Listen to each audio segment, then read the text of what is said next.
Reasoned reality is built on one conviction. When people are given evidence, clarity, and the freedom to think for themselves, they choose a better future. In a culture shaped by outrage, conspiracy, and rigid belief systems, this is a space for honest conversation where reason matters and facts still count. We talk with biblical scholars, historians, activists, artists, and everyday people navigating faith, politics, and culture with honesty and courage. Nothing is off the table. If you're tired of easy answers and ready for conversations that actually go somewhere, you're in the right place. This is Reasoned Reality. Hey friends, welcome back to the Reasoned Reality Podcast. My name is Joe Smith. I am your host. Today, we did it. We've got the round table. It happened, and I'm psyched. So instead of me introducing everybody, because we have several guests, I'm going to let them introduce themselves. So Cate, if you would start, and then we'll go to Nick and Alex and Lucas. Hi, I am Cate Russell. I speak mainly on immigration and ICE enforcement and then Christian nationalism, anti-Christian nationalism content. And I'm very happy to be here with everyone today. Whoop, whoop. Hey, everybody. I'm Nicholas Young. I'm a pastor and licensed therapist in D.C. I do a lot of helping people deconstruct from negative things, isms, and center themselves on a true gospel of Jesus Christ. Hi, I'm Alex Kornswiet, and I talk a lot about women's rights, reproductive rights, kind of go in a lot of different directions, but those are the things I feel like I'm most passionate about. And I'm also super excited to be here. Well, hello, I'm Lucas Bean, otherwise known as David Duchovny. Very happy to be here as well. I am a full-time creator, but I also am a full-time entrepreneur. And you do a great job. I'm never going to be able to unsee David Duchovny now that you said that. I've gotten it a lot, so I was just like, I don't see it myself, but they just keep saying it. I'm like, I don't know. I mean, kinda. You guys might be like cousins or something, but right. I don't see it. I'll look at my camera more here. Here we go. For those that are just listening to this is not going to make any sense to them. So that's fine. We'll just keep rolling. Well, I appreciate you guys taking time. We're recording this on a Saturday afternoon or maybe morning, depending on where you live. But I appreciate you guys coming on here and taking time out of your day, out of your Saturday. There's just so much happening right now. Just so much going on. And it's almost like, where do you even begin? Since all of you that are part of this, you guys are kind of out there, putting yourselves out there to one degree or another. You know, we've all got these platforms that, whether we built them on purpose or they showed up, they're there. And I'm curious, and you guys can just popcorn and jump in whenever. What made you decide to start speaking out? Ladies first. I can start. Yeah. So I actually built my platform in a completely different way, starting with I was going through infertility and pregnancy loss. That's how I started my platform. And so I've been doing it for 7 years. And then the second time that Trump became president, I was like, fuck this. I can't just keep. Sorry. I was like, I just can't. I felt like at that point I had my kids and there were just things I became so passionate about that I was watching unfold all around me. And I was like, I have this platform already. I have the ability to use my voice. I saw these people pretending like it wasn't happening or just doing their same content that it was driving me nuts. So I was like, I just need to jump in. And then I connected with all of you and more people. And it's just been the most wonderful decision to pivot into this space, and it's enabled me to really speak about what I feel the most passionate about. And unfortunately, we have to talk about this, and we don't like that we're in this space, but I'm grateful for all of you and for the space to be able to use our platforms to share with people and to keep people informed and to make people feel like they're not crazy for thinking these things too. So that's really why for me. For sure. I was a travel account before this and we took a hiatus because we weren't traveling anymore and I was staying at home with my kids, and my background is in teaching English as a second language. And so I work in immigrant and foreign communities and I lived abroad, and I say pretty frequently, I was an immigrant myself, an immigrant so privileged that I wasn't even called an immigrant, I was called an expat. And so I understand that dynamic as much as someone who's white can. And I remember just staying at home with my kids, just watching the news unfold. And I was just I just can't stay quiet anymore. I remember one morning, we're almost to that like 1 year anniversary of when I started posting, where I just like went into my husband just sobbing. I'm just like, I have to say something because this is crazy. And it started, and now we're here, which is insane. This was very accidental. It was just, I needed an outlet, and this is where we're at now. Nick. Is it my go? Yep. Yeah, do it, dude. As I was thinking about this question, I was thinking like it would be kind of wrong for me to take credit like for why, like my why. I think it comes from my family, the pastors I had growing up. They kind of like, my mom got me this movie, Arthur Martin, as a kid, and I don't think I ever at any point associated Christianity with being what I think most Christians are branding Christianity as. And that is the complete contrary, that Jesus was this figure who stood on the sides of the marginalized and oppressed. And that's what I'm like called to do as a believer. So I think I'm just embodying kind of like mom and dad and grandpa and grandma energy. Yeah, some of the pictures that I've seen you post, you've been around some people, dude. Man, yeah. By God's grace, it's just interesting how that like happens. I'll go now. I guess I'll go. Yeah. So I started creating content like 99 days ago, maybe 100 days ago at the most. And it's because of what was happening. It was well over a year. I had obviously had problems, but I was too worried about my business stuff that I was working on to like have it be affected and have it drastically affect my life. But when Minneapolis, I mean, it seems like a year ago, but when Minneapolis happened and like federal agents were basically shooting people in the streets, like when I saw the Alex Kornswiet video where it was just in your face, we're going to throw this guy on the ground. That was it for me. I could not say anything anymore. And then I guess my first video I made about it was these idiot right-wingers going crazy because Bad Bunny was going to be in the Super Bowl. And I was just like, someone just got like shot in the streets by federal agents, and you guys are worried about who's on the Super Bowl halftime stage. So I like just made a video about that, like just frustration, right? And I knew once you make something political, it's over with. Like there's no going back from doing it, right? You can't just go, oh, Ellie, once you express your opinion, there's no going back. So it's like, it's either you do or you don't. So I did it. I took the risk to do it. I was just like, screw it. If the people are out there in the streets, I can at least risk this. And I made that video and it took off. And then from there, I just kept making videos about stuff. I have MAGA family. So it's really easy. All I have to do is have a conversation with one of those Looney Tune people. And then be like, oh, wow, I have like 27 video ideas from this. So that's how I started making it. And once I started doing it, I had to do it. And, you can't go back. So it's like, screw it, I'm all in on this. So, like I said, I think it was like 98 or 99 days ago, I made my first video. That's crazy. That is crazy. Yeah. Wow. I didn't realize that. Well, you also have to remember, I've been in marketing for like 22, 23 years. So like it was a lot faster and easier when you know how to like use social media really well. So yeah, mine was all accidental. So I just fell backwards into it. So I wish I had a little bit of that know-how. But I think there's a common thread that all of you said in your whys, and it was that you could not say anything. You had to say something. And Nick, you kind of touched on a little bit. You talked about like your upbringing, and it just is. And we all come from different backgrounds, right? And also are existing adjacent to one another, but still kind of like holding space in kind of slightly different camps, like the Venn circle, like we're all connected. However, like Nick, you talked about being, a pastor and all those things. And I'm a progressive pastor, but I often self-identify as more of a Christian agnostic rather than just like, you know what I mean? Because that's just where I landed. And so we're kind of all over the place. And you, Nick, you specifically brought it up. And this is one of the things I wanted to talk to you all about from all of these different backgrounds, was your experience growing up in the church is radically different than what we're seeing being labeled as Christianity, like this white nationalist version of it, which has always been there. It has always been the dominant strain of Christianity in the United States. And I'm honestly just curious from like what you guys see, like your experiences, how it's impacted you. Does that make sense what I'm saying? Mm-hmm.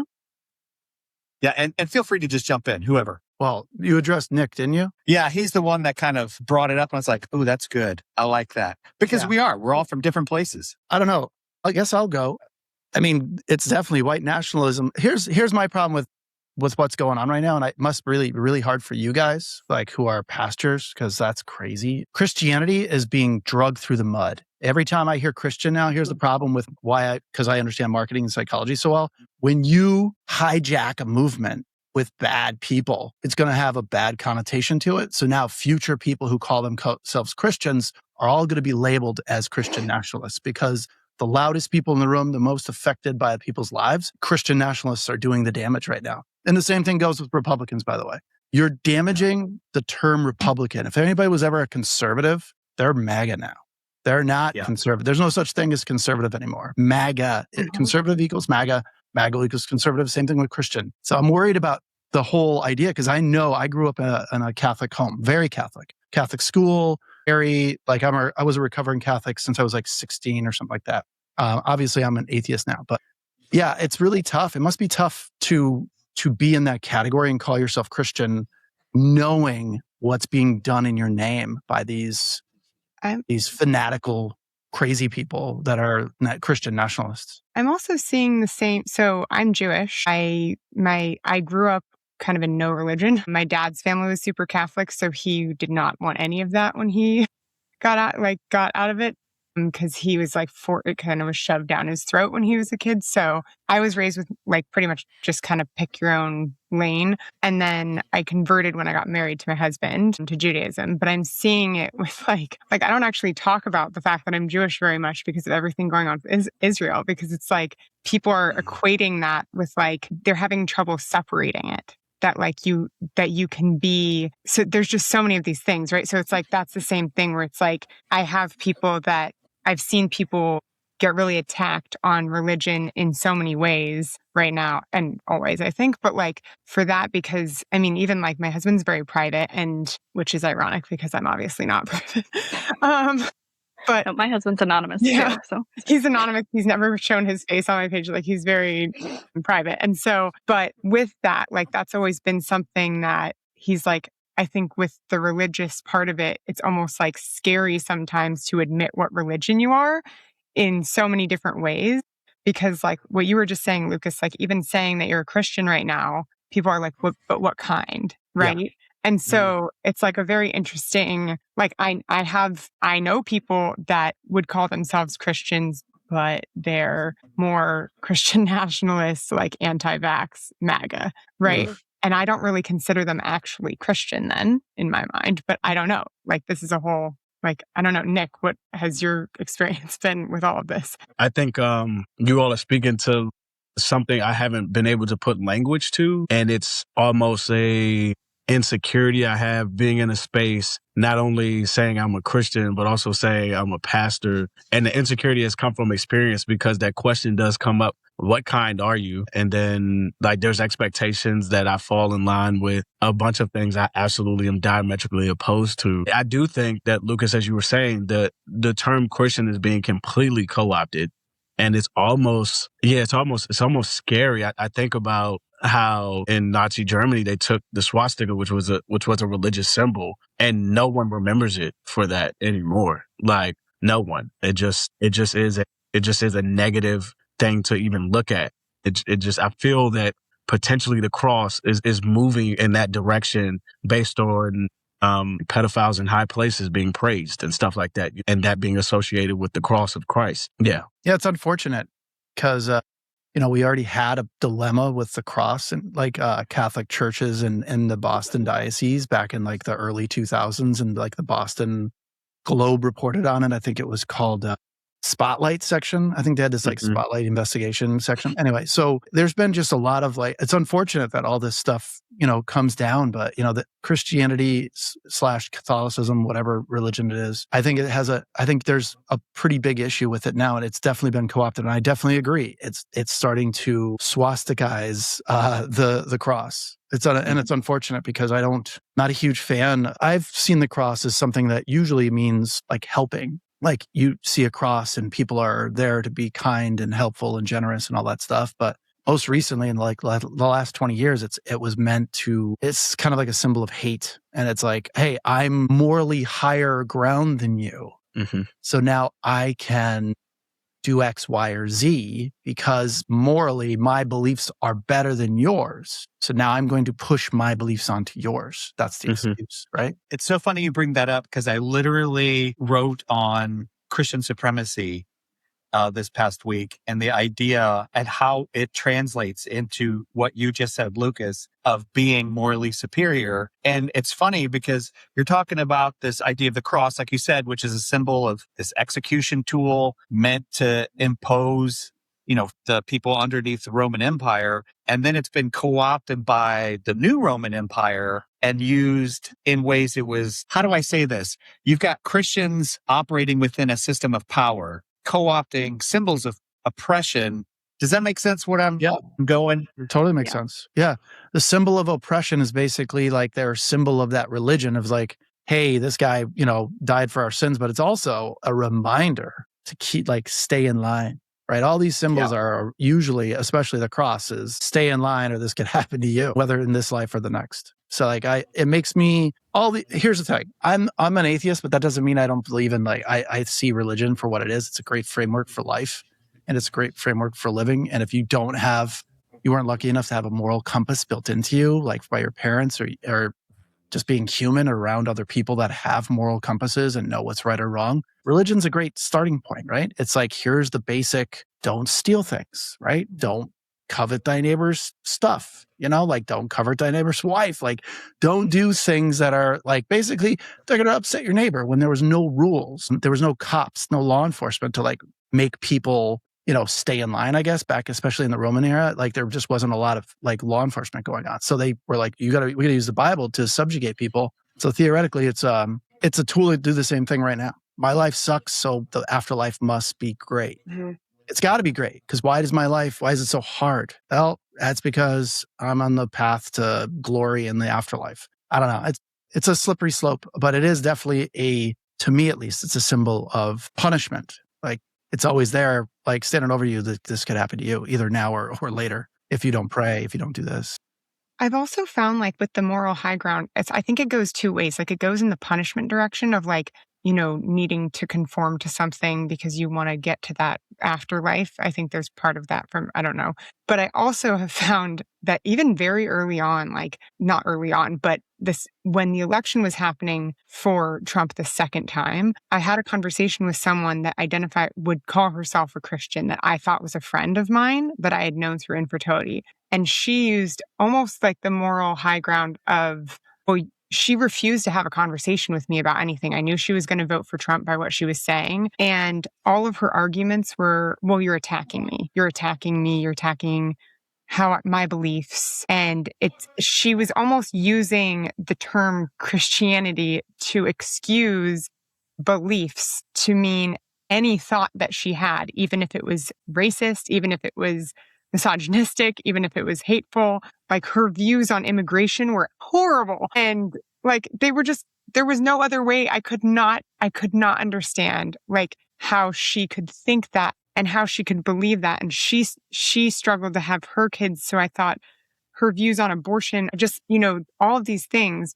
But instead of having a helpful back and forth dialogue and conversation, because I went into it, and I've had this conversation with a lot of people, or I try to, where I think there's this disconnect where you try to have these conversations with people and there's been such a big divide where people get so angry immediately at the beginning of the conversation, where even if you're trying to have a calm conversation, they're so mad and they're so on the attack and immediately feel like you're they act like you're going to attack them and that you're so mad. And I'm I feel crazy because I'm not even being mean. And so I feel like there is this, and not everybody obviously within that Christian nationalist part, but I do think there's also this, maybe everybody, there's this way of also using, co-opting the term Christian to excuse it as also, oh, well, my beliefs include all of these things that are actually not really a belief, but I'm going to call it that. And then you can't attack it because it's my belief. And that's maddening because then just makes it really hard to argue against. Yeah.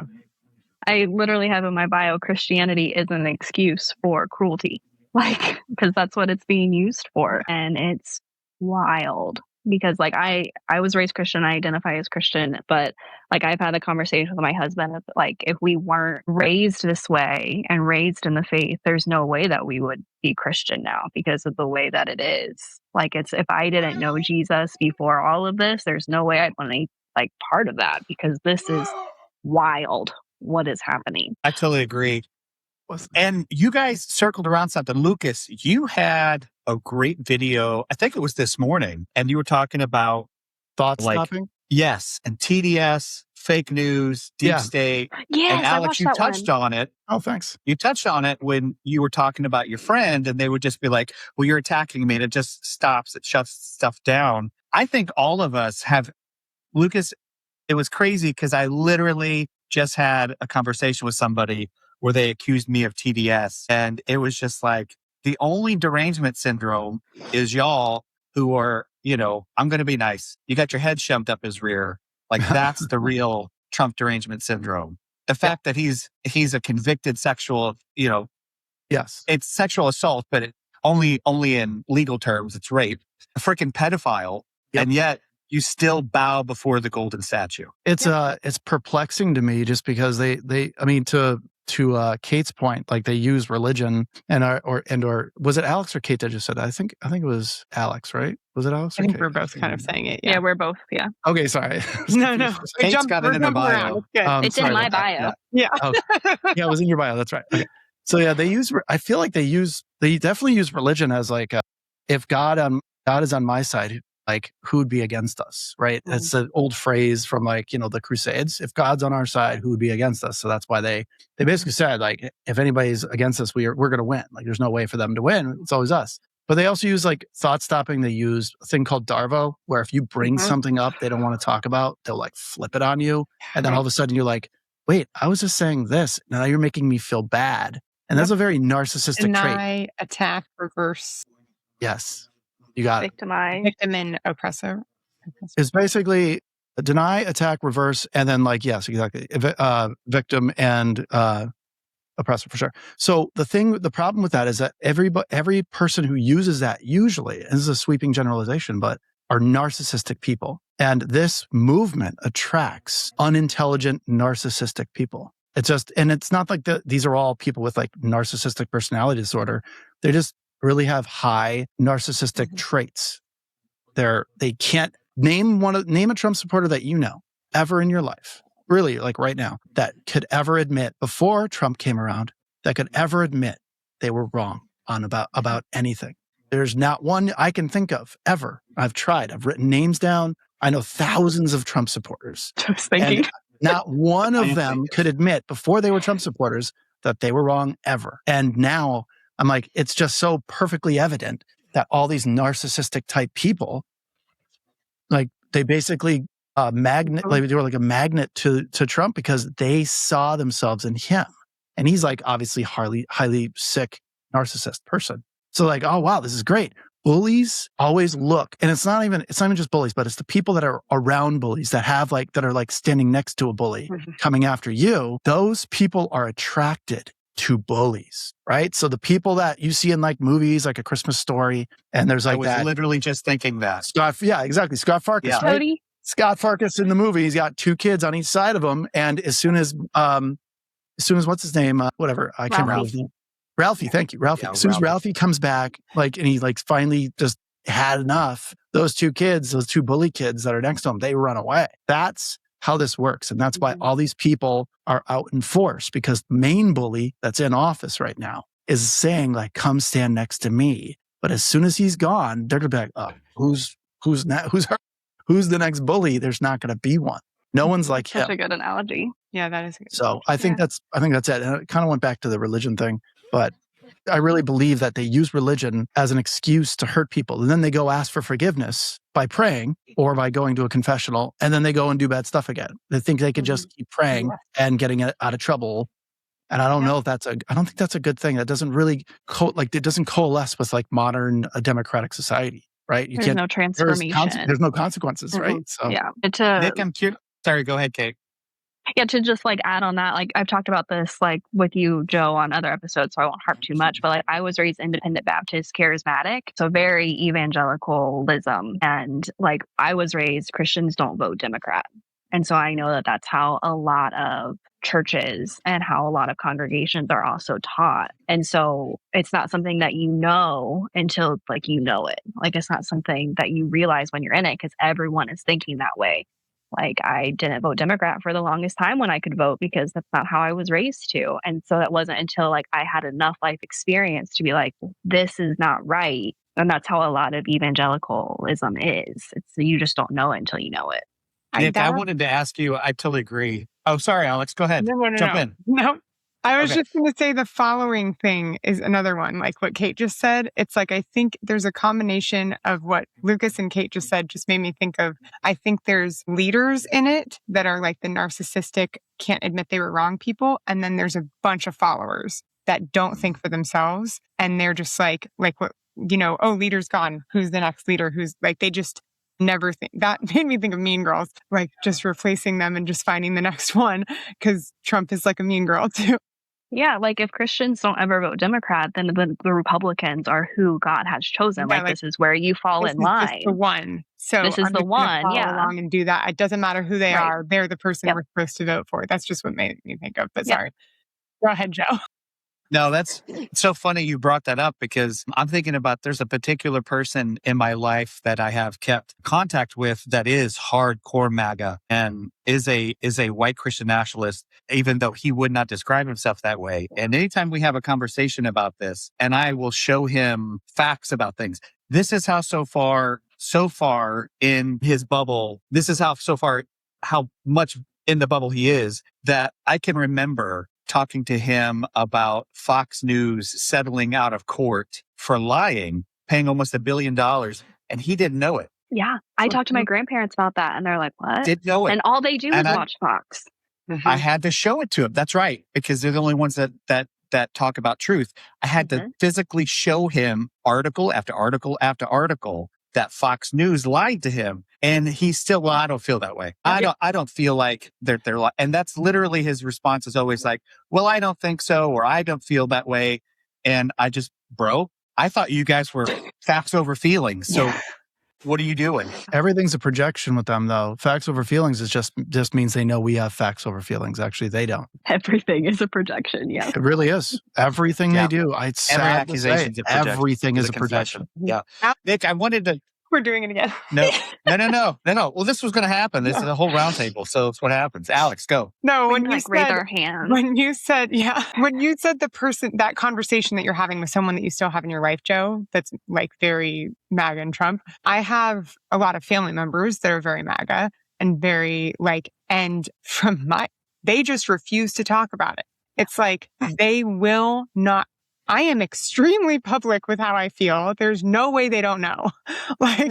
There's zero chance they don't know how I feel. But it's a lot of people on actually both sides, like both sides of the family that are, some of them it's reasons of well, I need my guns, like that kind of reason. They all have kind of single issues. Keep right? your guns. Right. No, but it's not what we're talking about. It's a single issue voting thing where they think, well, this one thing matters to me. So I'm going to just conveniently ignore everything else about this person because this is the part that affects me personally. Who cares what affects everybody else? And I don't have any respect for that at all. And I would say that to their face.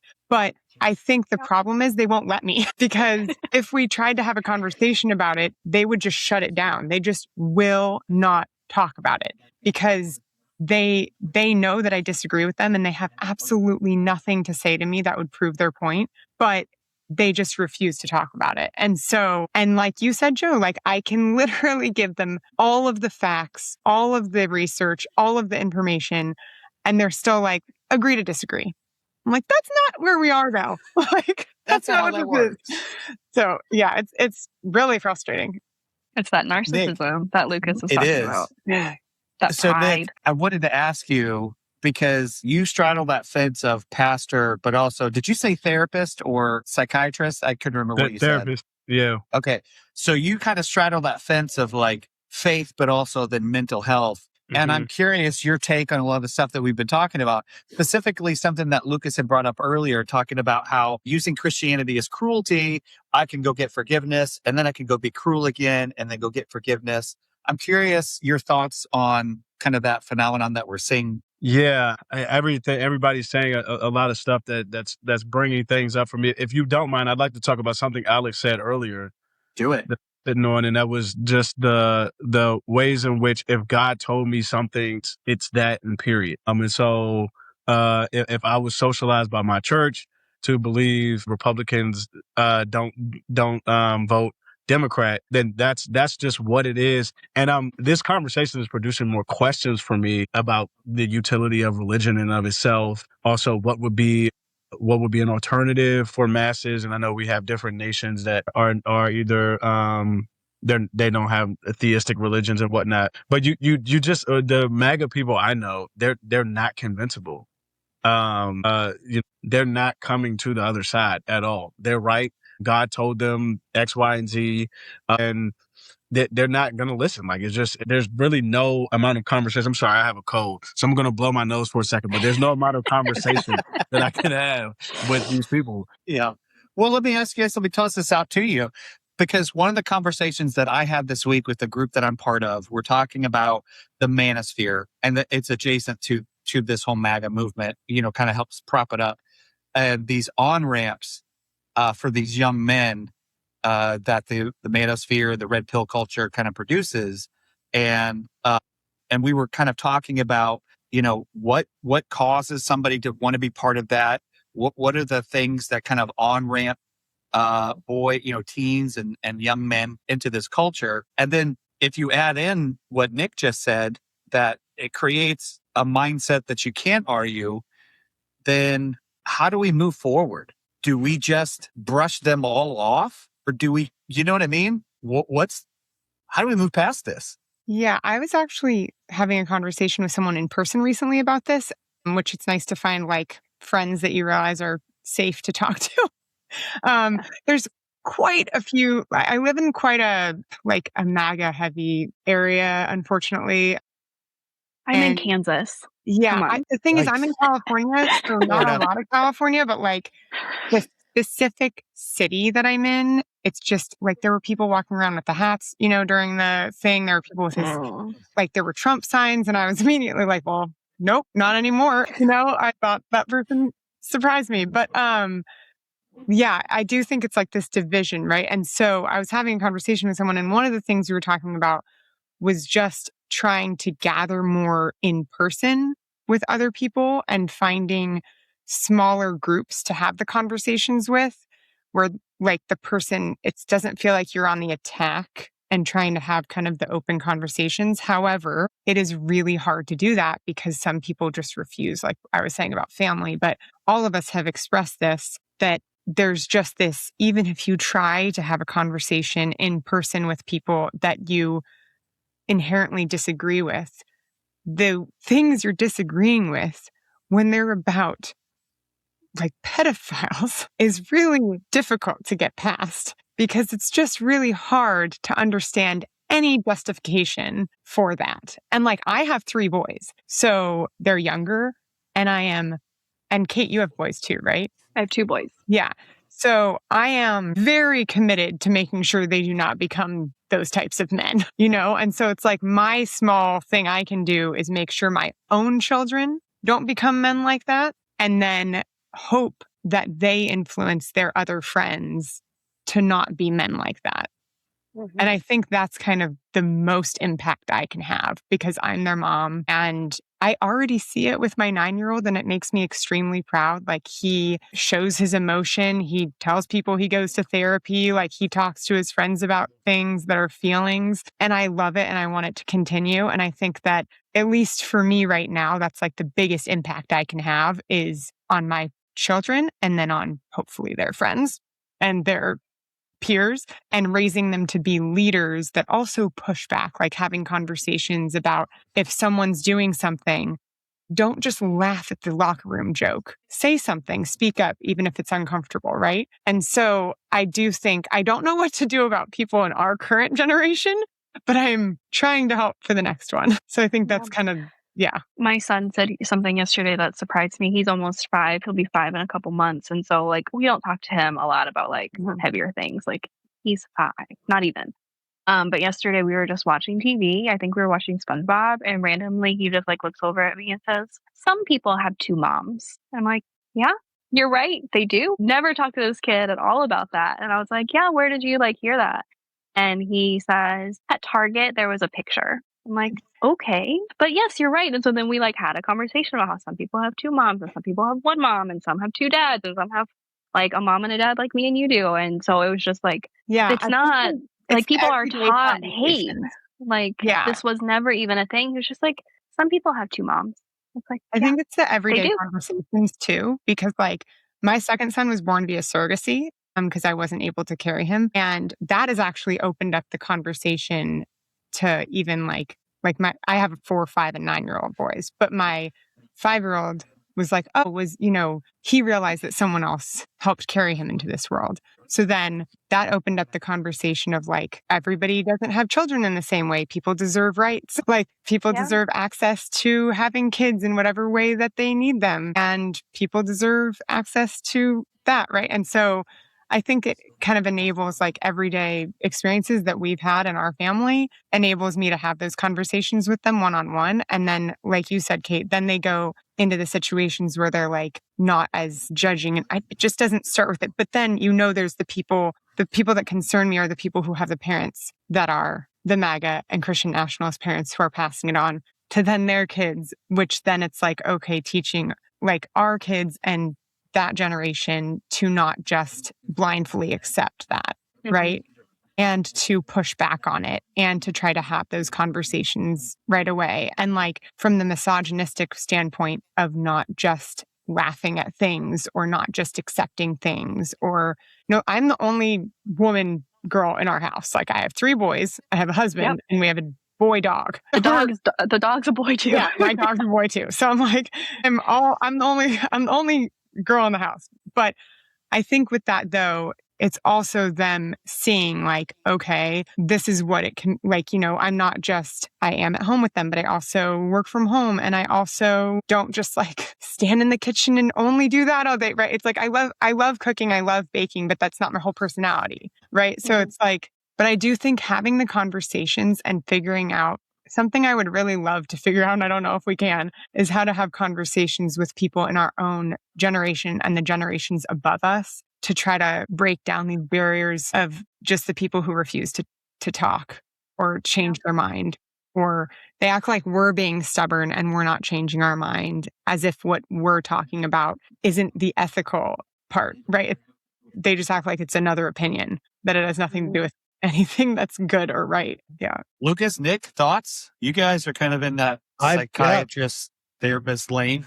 I'm going to say that these people are massively avoidant people, right? So they can't talk about their feelings or anything. They don't go to therapy. They don't do any of this stuff. So, I mean, you're expecting these guys and women to, as soon as they get uncomfortable, you can watch a video of The Necessary Conversation, that podcast. If you guys have ever watched it, definitely give it a watch.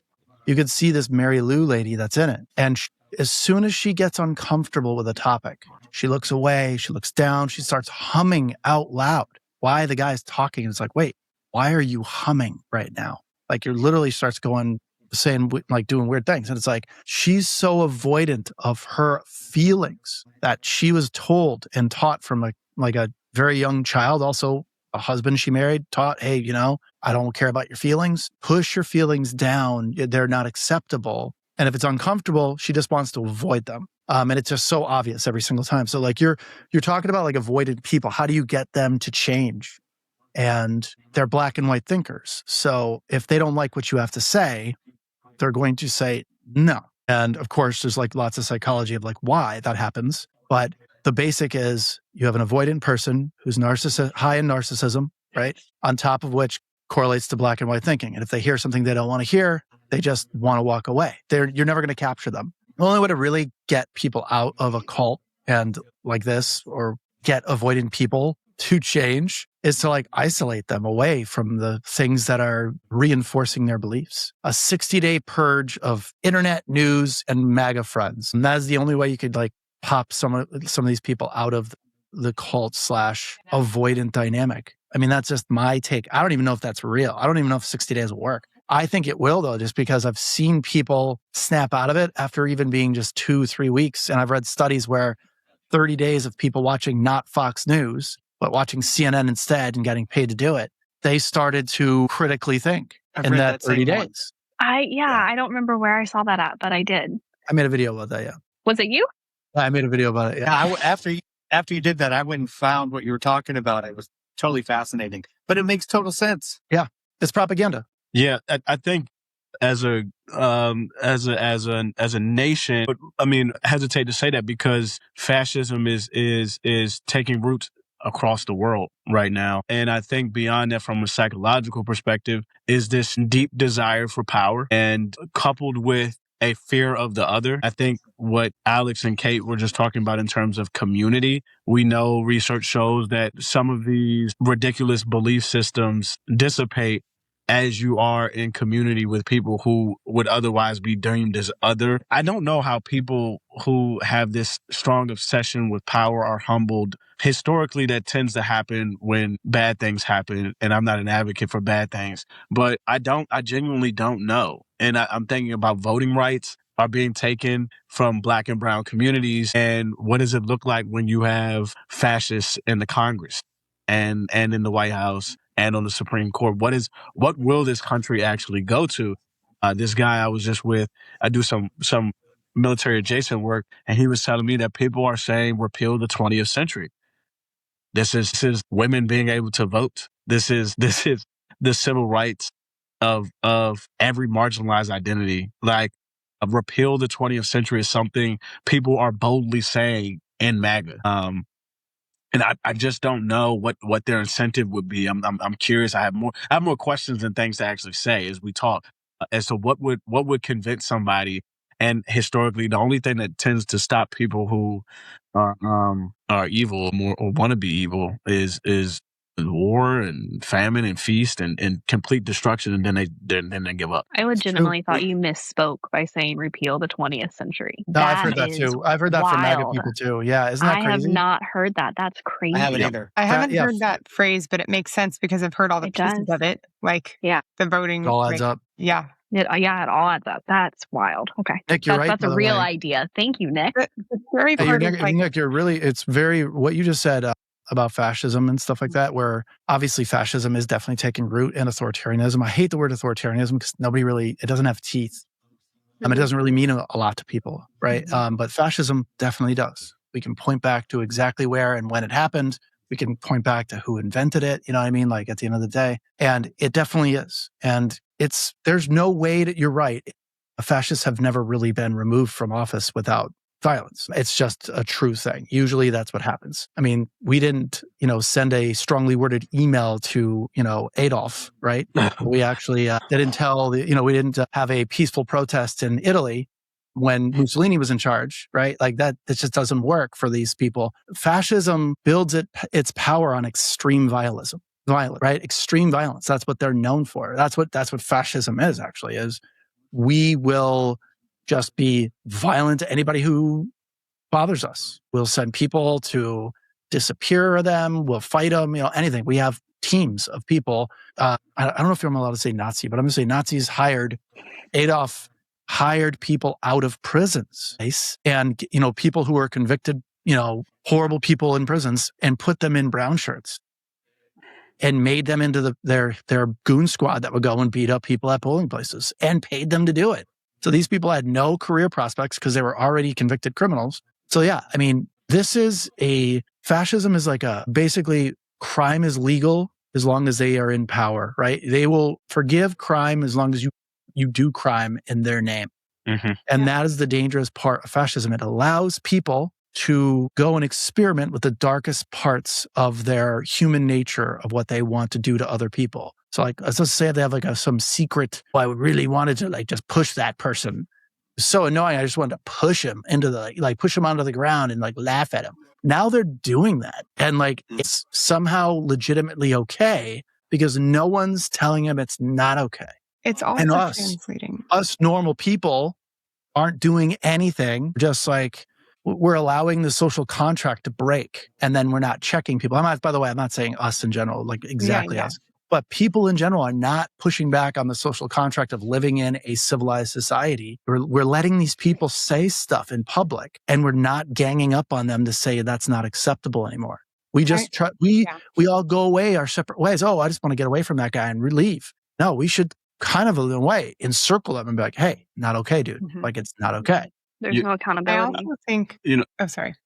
No, go ahead. I was just going to say, I think it's also translating to social media too. This is where the call to violence and the call to extreme violence is also encouraging people to be extremely violent with their words on social media to people that they don't know. There's always been trolls. There's always been the keyboard warriors of the people that think, but it's so aggressive now. And I know that's something for us, we share publicly, and that means that we get people that say horrible things to us. I don't know how it is for everybody. I get really terrible DMs and really terrible, people telling me to unalive myself, people telling me that I'm the C word, people telling me that I'm all these You're not going to say it now. Right.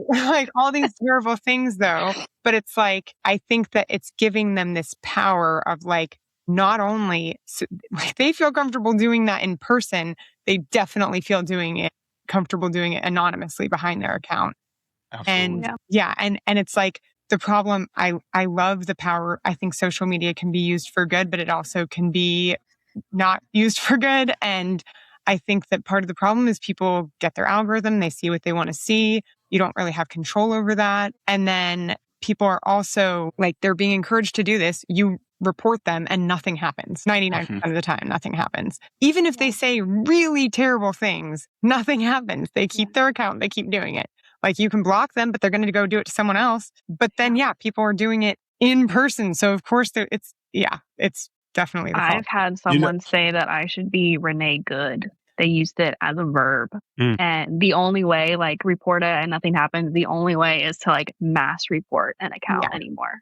You have to send it to your friends and be like, hey, you need to go report this account too, please. Yeah. Thanks.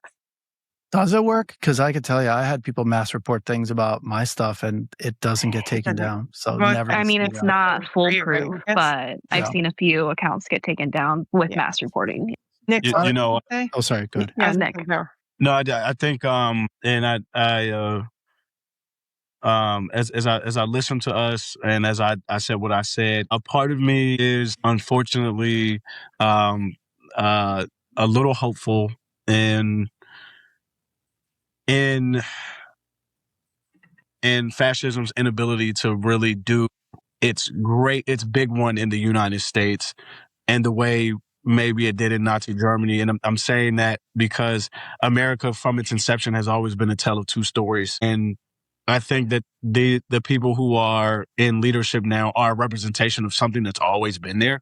I know, after President Obama was arrested. No, we said this earlier in the conversation. I mean, President Obama was elected. People were saying, "Oh, this is post-racial America," and things of that nature. Now America's colorblind. No, it was just an ebb and a flow. And I think that is the story of this country, that it ebbs and it flows. There's a pendulum swing of hate to I wouldn't say completely progressive, but a more moderate sense of sensible things. And I think that it has been the American story. Part of me is hopeful that the reason people are saying repeal the 20th century is because integration has done we're so integrated.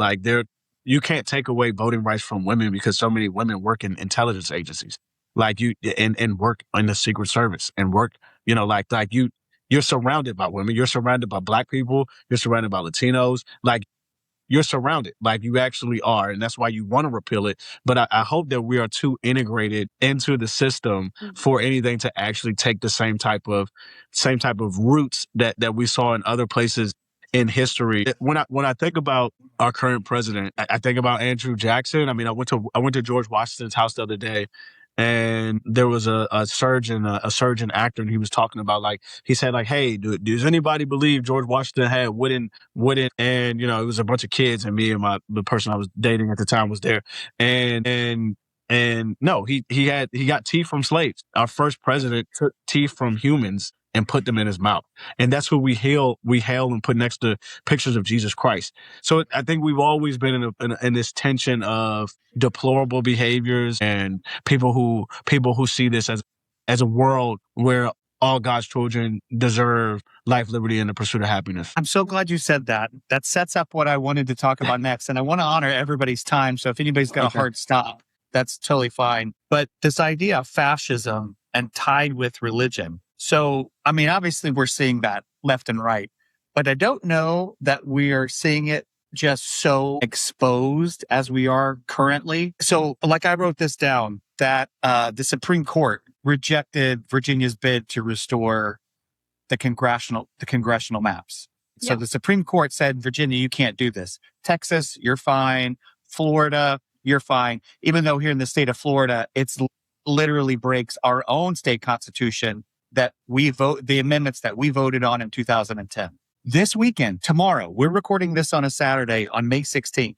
Tomorrow is the Freedom 250, which is being worship service, this prayer vigil thing, marathon tomorrow, I believe at the National Mall. Mm-hmm. And they're calling it a jubilee of prayer, praise, and thanksgiving. This is why I wanted to talk about it, because you talk about the hijacking, you talk about the fascism. The word jubilee is about economic disruption. Yes, it is. The word the concept of jubilee in the Hebrew Bible is a redistribution of wealth so that we don't get what we're seeing currently in the United States, where I just saw yesterday for a Substack I did, the top 1% own almost as much as the bottom 90% of the United States. So that's the inequality gap that we've got right now. So we've got SCOTUS, we've got this completely just leaning right wing, juxtaposed next to tomorrow, which is this massive worship service at the National Mall being led by some of our national leaders, right next to each other. It's right next to each other. I don't have a question. It's more along the lines of, like, here's my question. What the hell? That's my question. I mean, it's just out there for everybody to see. I do think they're becoming something that's scary as time goes on, is that they're becoming more and more comfortable not hiding anything, right? Like, they're not even pretending not to do it. And that's an example, but it's like everything they're doing. It's like they're not even pretending. Like, this is a different thing, but the moms.gov website, they said that was a win for the MAHA movement and the pro-life movement. They said it. So it's like all of these things that they're doing, it's like, a lot of us have talked about this, but it doesn't happen overnight. It just slowly, they get people more and more comfortable. And then, like you're saying, Joe, they're having these things like in front of your face next to each other. And people are like, well, that's not the worst thing they've done. That's not the weirdest thing they've done. Right. So it's like, but that's the problem. It's like people are getting so used to seeing these horrible things get said or done. Yeah.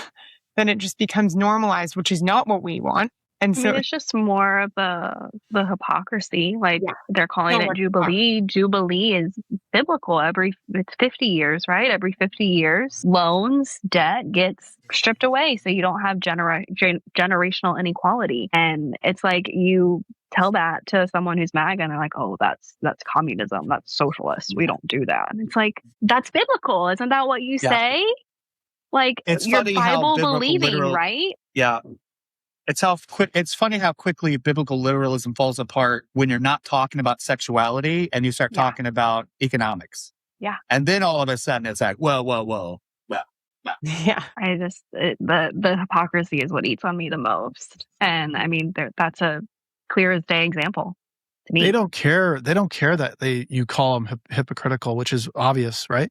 They want you to get triggered. They want you to call out their hypocrisy. Because, like, for some reason, that just makes them feel really good to know that they're able to get anything from you.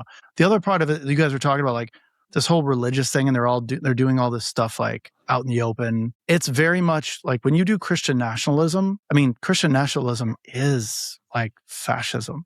right? You're forcing people into your way of thinking and into your way of life, and you're glorifying things that they think are good, and you're demonizing and making illegal things like they did. I don't know if you guys read the terrorism document that was released in just a few days ago. Yep. They criminalized. They said people who are not Antifa, but anti-fascist spelled out in the document, and said anybody who's anti-fascist is our enemy, and those are our terrorists. So just think about what that message is. If you are against fascists, you are the enemy of the United States right now. That's the most open and shut case of like what's happening. So like they're going to do all sorts of stuff. Crime is legal for them, but if you do it, you're in trouble. So the hypocrisy is going to be there forever. Now the question is like, what do we do about that hypocrisy? Because it's not going to change by calling it out.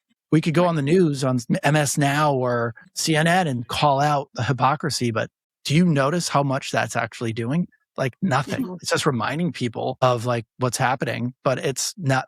How do we get people to actually take action? How do we get them to strike? Do we need the airplane to crash so that we then fix all the other airplanes like that airplane?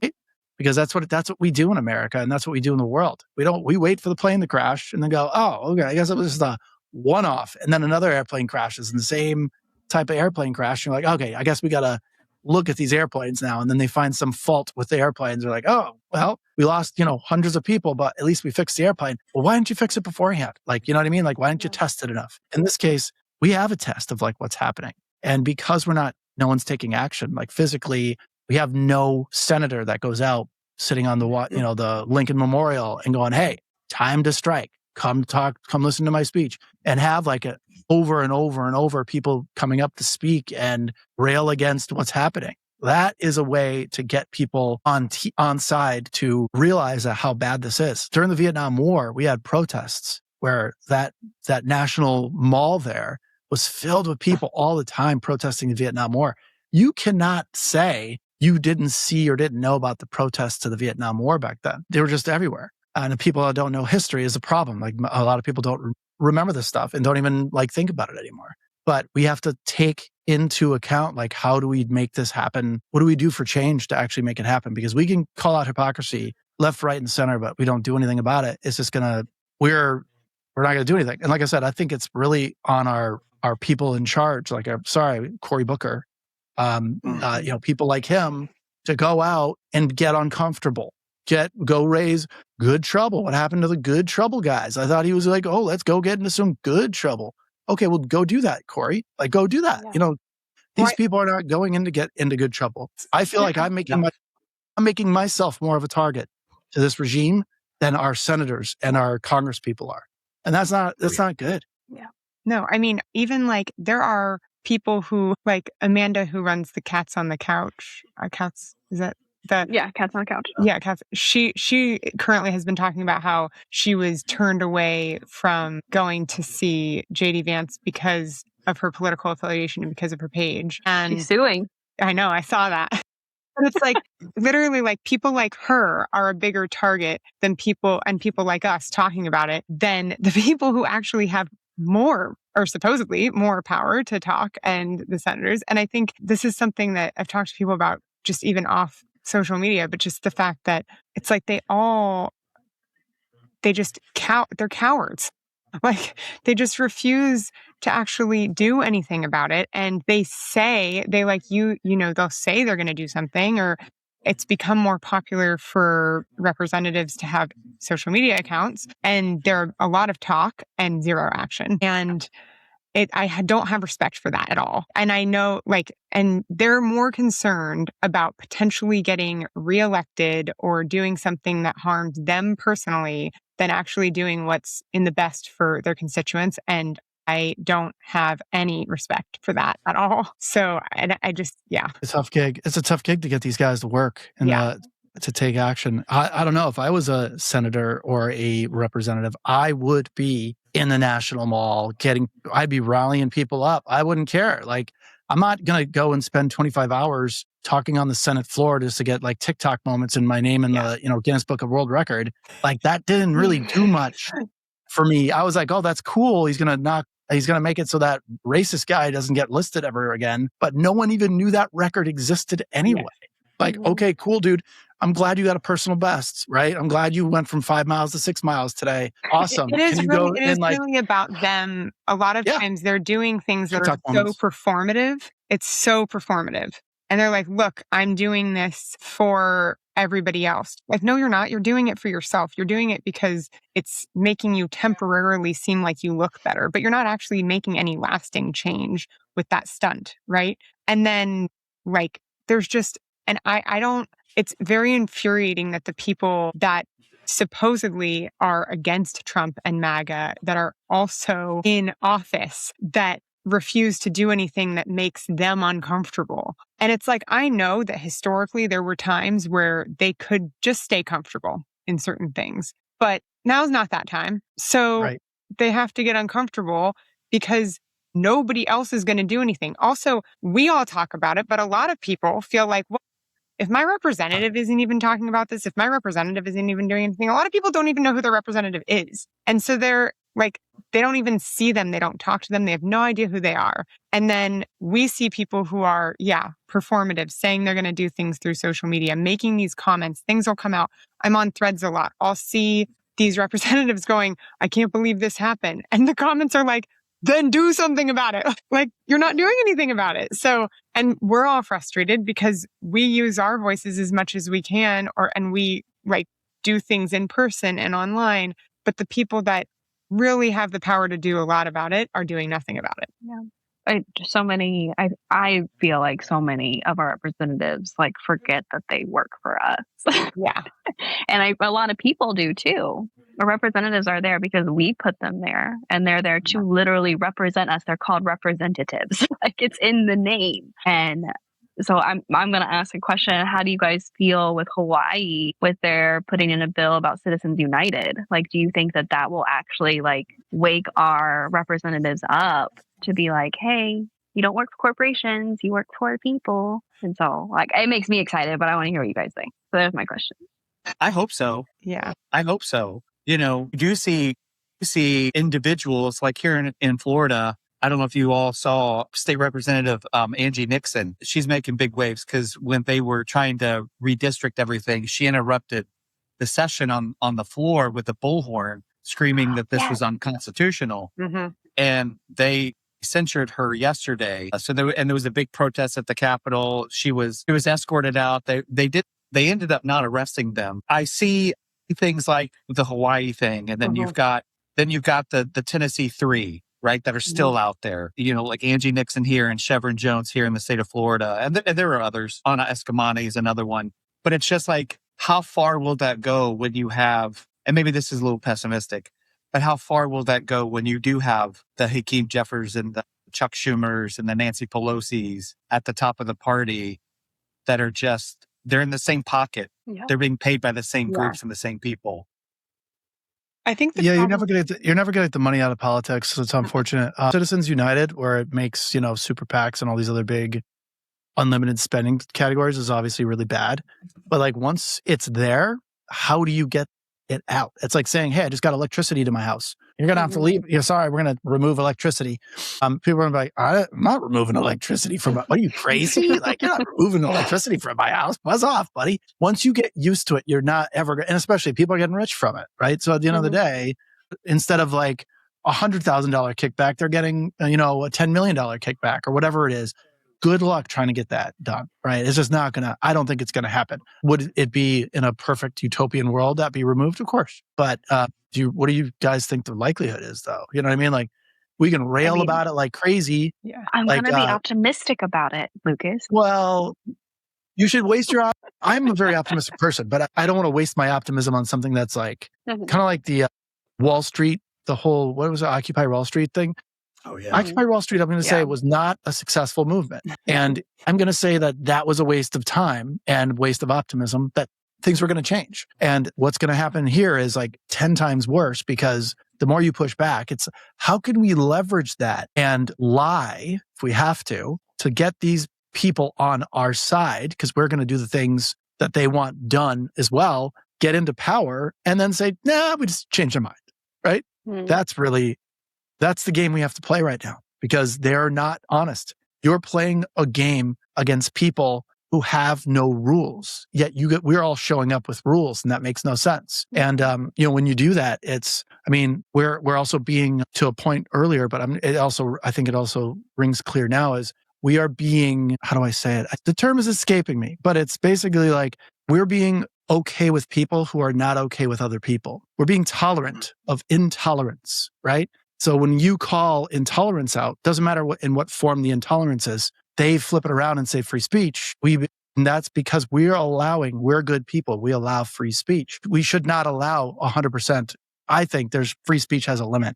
And we just, because of our society's been co-opted. So how do you think these big spending bills have gotten through? Because, all of a sudden you can't really argue with them now that they're in place. And if you try to battle them, they'll come after you. And I don't know, for me, money can never be taken out of politics right now, unless it comes from the top down, president down. And let's be honest, the president of the United States is not going to remove this. Even the Democrats are like getting so much money from this, like they have no incentive to remove it. So how do we reelect people that will do this? And the problem is, I think they all get corrupted. It's kind of like you get into the club you've been wanting to get into all the time, get elected, right? And then all of a sudden people are like, oh, well, here's a bunch of money for free. Your net worth went from $100,000 to $10 million because you just made a decision that's not really going to affect you. It's not going to affect your kids, but it will affect humans 50 years from now, 60 years from now, right? Whatever it is, they just go, hey, I'm going to take the money because I have to make sure that my life and my kids and my family are taken care of too. They're like kind of like basic needs and basic necessities, right? Especially because of AI, guys. Like, we have to talk about that as well at some point. But I do have to jump in a minute. I think we can. AI is I think we all do. Biggest problem right now. I think we can have a whole conversation about AI. Yeah, trust me. Oh my goodness. Let's land the plane right here. I just want one final question, and you can answer it as like concisely as however you want to. But there's a lot of heavy topics that we talked about, and it feels like that all the time, right? We're constantly. I just saw that people consume 12 of some sort of content a day, and that's a lot. And I know people feel heavy. I feel it. I'm just a butthead. I mean, that's my personality. So it's just like, bring what you want to. Like, I'm not going to stop. I might have my pity parties, and I will have my pity party, and then I will get back up and start swinging. For you, what do you hold? What gives you hope? What are you holding on to, right? Like, why do you keep doing what you do? My passport. But the thing that gives me hope is you guys, people like you, people in my comments, people are in my DMs saying, you know what, your video made me help me understand something I never understood. And that happens a lot. But I also, obviously I get the opposite of that too. Like, go, GFY, buddy. I think that's why I will always make content now. I'll always make videos. I'm helping people understand psychology, especially of MAGA and stuff like that because of this. And what gives me hope is that there's a lot more of us, good people out there that need to be, turned on somehow to get into the fight. And I don't think we're doing that right now. And what we need is a leader that will go out and do these things. And that's what gives me hope. Somebody's going to step forward. But the thing is, someone's got to step forward soon. That's going to be the leader, right? Because you cannot keep waiting. That's what happened to Germany. Everybody was waiting for everybody else to do something about it. And by the time that everybody was ready to do something, it was over. Democracy was over. So that's the problem. I have hope that we find a leader. I have hope because of you folks. I have hope because of people in my DMs. And we got to push these people and make sure that they do something about it. So go, Cate. Would you want me to go? The same. The DMs that I get, of course, I get nasty DMs, but like the DMs I get where it's just like, you have encouraged me to like go speak to this person about this thing, or you have encouraged me to post online. And I started a podcast, Blooming Resistance, like how to use your voice. And so to have people who've been like, yeah, you inspired me to do this. It's like, okay, so I did something. So go out and do it. Call your representative, yell at them. Like my representative doesn't answer the phone when I call anymore. Like call them until they don't answer you anymore. Because obviously like they know who you are. It's just like, we've gotten so used to intolerance, and it's like, you need to speak out about that. And so like you said, just people who that you're getting through to them. And so this isn't just like a wasted opportunity and wasted hours of my life that I'm doing. Yeah. I would agree, like just piggybacking on both of those. Like I think it can be really easy to get lost in the negative comments and the negative DMs. but I actually do think a lot of times there's more positivity coming from it. Like, I think it can go both ways, but for me, it's a combination of people saying like, okay, thank you. You gave me a reason to use my voice in any capacity, right? But also when I have people say, like, I realized that I actually really started to get passionate about this when Roe v. Wade was overturned. And I I remember I wrote an article for Motherly about how it was going to affect reproductive rights, IVF, everything like that, like 4 years ago. And at first, people were like, no, you're crazy. That's not going to happen. And that slowly over time, I've worn people down where they're seeing that I was right and I didn't want to be right.